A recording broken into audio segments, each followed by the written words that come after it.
महाराष्ट्रामध्ये मराठीचा अपमान करण्याचा प्रयत्न केला तर कानाखालीच बसेल.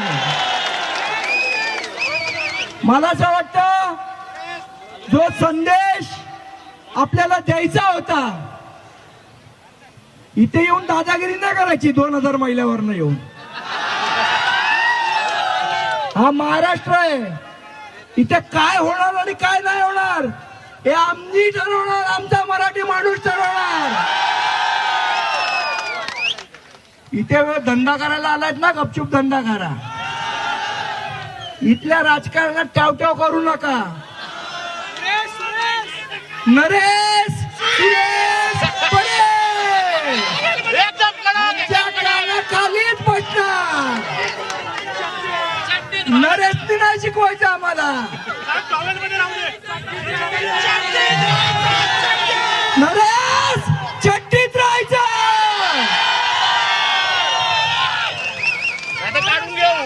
ज्यांना श म्हणता येत नाही त्यांनी आम्हाला नाही शिकवायचं.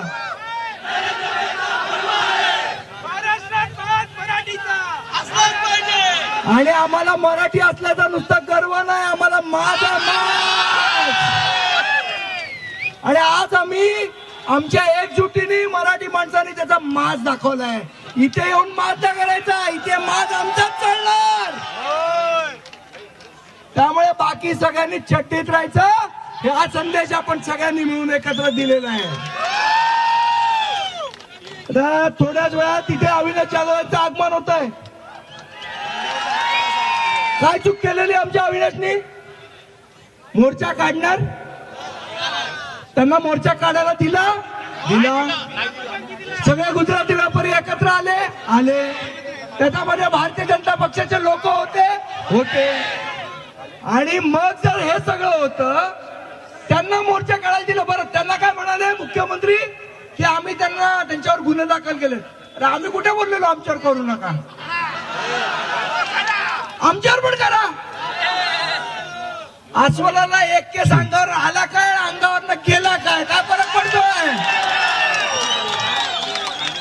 त्यामुळे मराठी माणसाच्या नादाला लागायचं नाही. जर मराठी माणूस चिडला तर काय होतं, त्याचं कसं रौद्र रूप होतं हे सरकारने आज मीरा भाईंदर मध्ये बघितलंय.